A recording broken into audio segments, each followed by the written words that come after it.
online scam ជនបរទេសជាង200នាក់ត្រូវបានកម្លាំងសមត្ថកិច្ចឃាត់ខ្លួននៅទីតាំងអតីតកាស៊ីណូក្នុងខេត្តព្រះសីហនុជនសង្ស័យចំនួន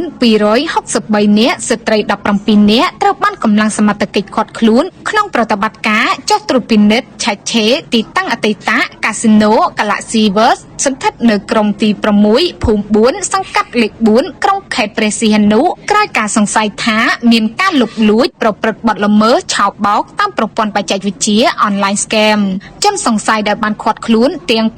263នាក់នោះរួមមានជនជាតិប៉ាគីស្ថាន11នាក់បង់ក្លាដេស23នាក់ចិន207នាក់ស្ត្រី7នាក់ស្ត្រីមីយ៉ាន់ម៉ា6នាក់នេប៉ាល់4នាក់វៀតណាម7នាក់ស្ត្រី3នាក់ម៉ាឡេស៊ី4នាក់និងស្ត្រីជនជាតិឡាវ1នាក់ចំណែកវត្ថុតាំងដកហូតមានកុំព្យូទ័រលើតុ860គ្រឿងទូរស័ព្ទ4129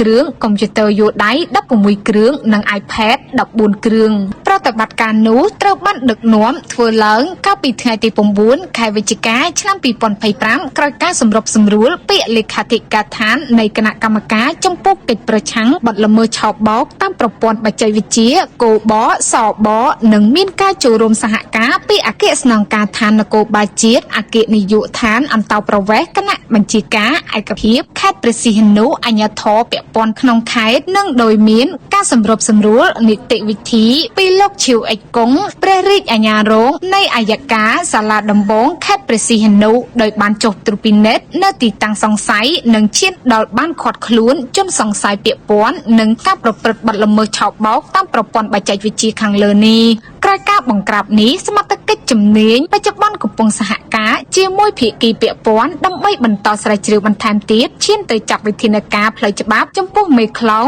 នៃការឆោបបោកតាមប្រព័ន្ធបច្ចេកវិទ្យានេះខណៈជនសង្ស័យនិងវត្ថុតាងត្រូវបានប្រគល់ជូនអគ្គនាយកដ្ឋានអន្តោប្រវេសន៍និងសមត្ថកិច្ចពាក់ព័ន្ធដើម្បីអនុវត្តតាមនីតិវិធីច្បាប់ចំណែកឯទីតាំងខាងលើត្រូវបានបិទបណ្ដោះអាសន្ននិងប្រគល់ជូននគរបាលប៉ុស្តិ៍រដ្ឋបាលសង្កាត់លេខ4ក្រុងខេត្តព្រះសីហនុជាអ្នកគ្រប់គ្រងរងចាំអនុវត្តនីតិវិធីបន្ត